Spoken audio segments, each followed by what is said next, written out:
In 1982, a quiet guest house in London was raided by police. What they found inside should have destroyed careers. Instead, it vanished. On the surface, Elm Guest House was just another unremarkable bed and breakfast in a quiet London suburb. 27 Rocks Lane, Barnes, a quiet, suburban street where Elm Guest House stood, its three-story facade betraying none of the horrors that unfolded within. A cozy, unassuming residence with a neatly kept front, it projected an air of hospitality and normalcy. Families strolled past, children played nearby, and to the casual observer, it was nothing more than another brick in the neighborhood's picturesque charm. With only 8 guest rooms, it seemed like nothing more than a modest, family-run business. But behind its doors, the walls held secrets so dark they would take decades to unravel. Inside those walls, behind that door where travelers were welcomed with polite smiles, whispers of horror lingered. The kind of whispers that started as rumors, too disturbing to be true, too sinister to ignore. For those who paid attention, there were oddities. Unfamiliar faces appearing and disappearing at strange hours. Luxury cars pulling up in the dead of night, their tinted windows shielding those inside. Residents of the area spoke of well-dressed men arriving in secrecy, slipping through the entrance as though they were not merely checking in, but hiding from something or someone. Elm Guest House was run by Carol Kassir and her husband, Haroon Kassir, who, to the public, were simply running a small business catering to travelers. But behind closed doors, there was a different clientele, a privileged, untouchable circle. The type of guests who never needed to book rooms in advance, who never had their names written down in any visible registry. For years, the guest house functioned under the radar, its true purpose only known to those invited into its inner sanctum. And for years, nobody questioned it. Not publicly, not officially. The whispers remained just that, whispers. Until one day, someone listened, and everything came crashing down. For a long time, Elm Guest House existed in plain sight, yet completely unseen. But secrets, no matter how carefully buried, have a way of surfacing. The first whispers came from the people closest to it. The neighbors, the shopkeepers, the ordinary residents of Barnes, who noticed something wasn't quite right. It wasn't the guest house itself that seemed strange. It was the people who came and went. They weren't weary travelers looking for a quiet stay. These were men who didn't carry luggage, didn't stay for breakfast, and never looked anyone in the eye. Locals recalled high-end cars idling on Rocks Lane, their engines purring softly in the night, only for the passengers to disappear inside for brief, secretive visits. A black car pulls up. The back door swings open. The young boy steps out, hesitant, eyes darting toward the guest house. A man in a sharp suit places a hand on his shoulder, guiding him inside. The door clicks shut. He is never seen leaving.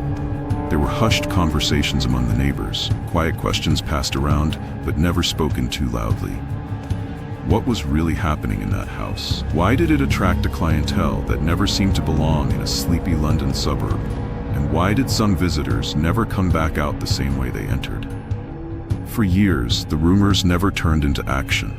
There were no accusations, no police reports, just unspoken unease. Those who raised concerns were met with vague dismissals. You're imagining things. It's just a guest house. You should mind your business. But the truth has a way of creeping into the light. The whispers grew louder until someone finally chose to listen. And when they did, the weight of what they uncovered was too horrifying to ignore. Something inside Elm Guest House wasn't just criminal. It was monstrous. For years, Elm Guest House remained a well-kept secret, its true nature shielded by power, wealth, and silence. But in June 1982, that silence was finally shattered. What began as whispers in the shadows became an undeniable, inescapable storm. The Metropolitan Police had been keeping a discreet eye on the guest house after receiving disturbing intelligence, accounts of high-profile figures engaging in unspeakable acts behind its doors. But breaking into a place rumored to cater to the untouchable was dangerous territory. Who exactly was being protected, and by whom? Then came the tip-off. An informant stepped forward with claims so horrific that even the authorities couldn't ignore them. There was no more looking away. On a summer night in 1982, police stormed Elm Guest House. What they found inside was far worse than anyone had imagined. Incriminating evidence was seized. Documents, photographs, lists of names, some of them belonging to individuals in the highest levels of British society. As investigators searched for records believed to contain names of high-profile abusers. The Independent Inquiry into Child Sexual Abuse, IICSA, found that during the 1982 raid, one child, a 10-year-old boy, was identified as a victim of sexual abuse at Elm Guest House. Reports suggested some were groomed, some were blackmailed, and some were too terrified to speak even when the doors were thrown open. Despite the severity of what was uncovered, the operation felt rushed, incomplete, as if certain doors were never meant to be opened. Some files vanished as they were found, and key suspects evaporated before they could be held accountable. Among those arrested were Carol Kassir, the guest house owner, and her husband, Harun Kassir. The case should have erupted into a full-scale scandal. The media should have descended on it like vultures. But instead, something chilling happened. The story began to disappear. Charges were filed, but they were muted, watered down, barely scratching the surface of what was really happening inside Elm Guest House. The high-profile names that should have been dragged into the light, they were never spoken publicly. It was as if the truth had been forcefully buried, one missing file at a time. But despite the attempt to suppress it, some things were too big to stay hidden, and some of them were ready to talk. The 1982 police raid should have been the moment where justice took its course, where the horrors hidden inside Elm Guest House were fully exposed. But instead, the deeper authorities dug, the more resistance they encountered. Because this wasn't just any crime scene. It was a crime scene linked to the most powerful figures in Britain. Among the seized evidence were documents allegedly listing the names of prominent politicians, high-ranking officials, celebrities, and even members of the intelligence community. These weren't ordinary guests at a shady establishment. These were individuals with powerful connections, untouchable status, and the ability to control what was and wasn't seen by the public. One name that surfaced repeatedly in investigative whispers was Cyril Smith, a well-connected MP who had long been rumored to have connections to organized abuse networks. Others, allegedly linked, included figures from within Westminster and the entertainment industry, men who, at the time, were seen as pillars of society. But as soon as these names were mentioned, they vanished from official records. Files disappeared, investigations were quietly closed, and anyone who pushed too hard for answers found themselves suddenly facing unexpected roadblocks. Survivors who later spoke out claimed that the guest house wasn't just a place of abuse, it was a hub for blackmail. Powerful men were recorded, photographed, and trapped in a cycle of secrecy and control. But even as these allegations surfaced, there was no movement toward justice. Instead, key witnesses began to disappear. Some, like Carol Kassir, would later turn up dead under highly suspicious circumstances. Others who attempted to expose the truth were threatened into silence or discredited beyond recognition. The names were there, the evidence had existed. But within weeks of the raid, it was as if Elm Guest House had never been more than a simple bed and breakfast. The cover-up wasn't just efficient, it was absolute. And yet, some voices refused to be silenced. And they weren't finished talking. The truth about Elm Guest House was never just about the crimes themselves. It was about how quickly and completely those crimes were buried. Why? Who had the power to make an entire operation disappear? Reports from police officers involved in the raid later suggested that some of the most damning evidence, client lists, photographs, recorded testimonies, was confiscated by British intelligence services. Scotland Yard was said to have had at least 114 official files related to organized abuse involving VIPs. Files that somehow went missing from police archives. When later inquiries were launched to recover them, the official response was as predictable as it was infuriating. They had been lost or destroyed. Just like that. But that wasn't the only strange disappearance. Whistleblowers vanish, witnesses mysteriously die. Perhaps even more disturbing was the fate of those who tried to expose the truth. Several former officers involved in the original investigation would later come forward claiming they were pressured to drop certain lines of inquiry, and that their careers would be at risk if they pushed too hard. Survivors who attempted to speak out were met with intimidation, threats, and in some cases, were completely discredited by the media before their stories could gain traction. Even after Elm Guest House was shut down, similar allegations kept emerging over the years. Other locations, other names, the same dark pattern.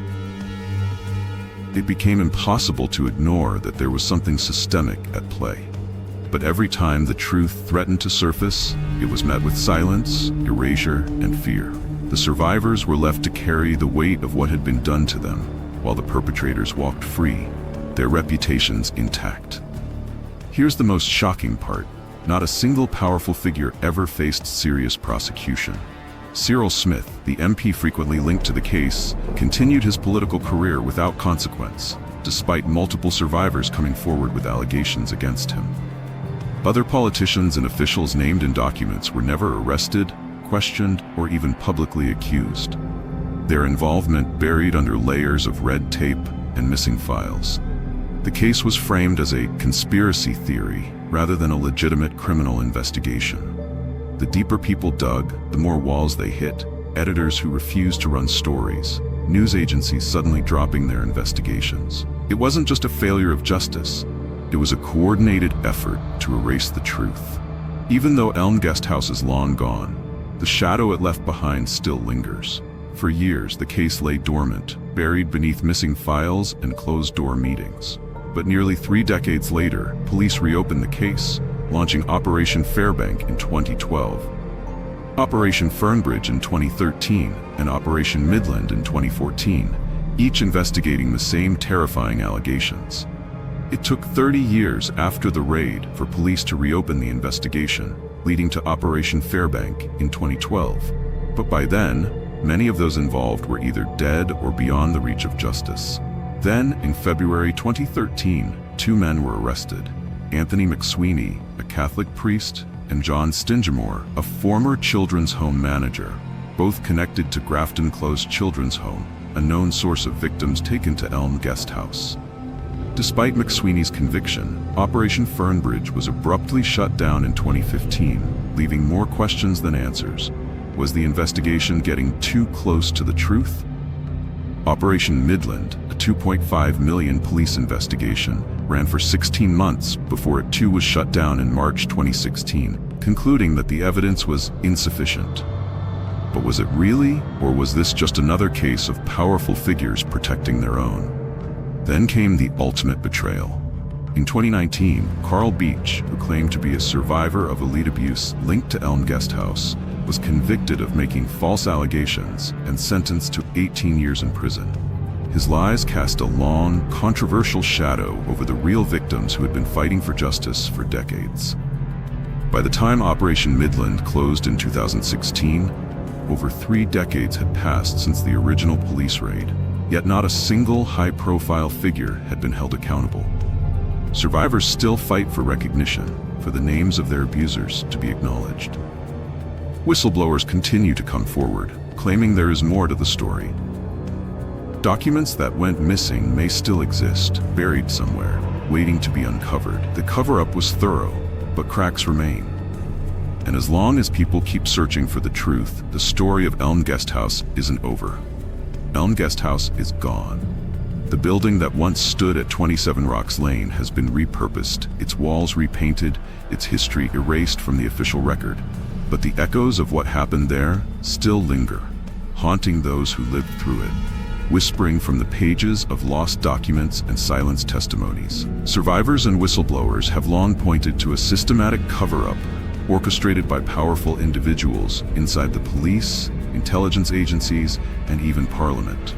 One of the most chilling aspects of this case is that Elm Guest House was never an isolated incident. Other locations across the UK have been suspected of being used in similar ways: private residences, elite clubs, even government buildings.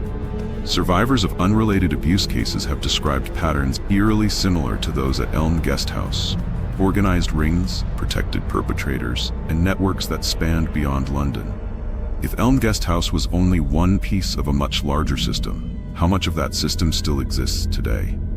Elm Guest House may no longer exist, but the story it left behind is far from over.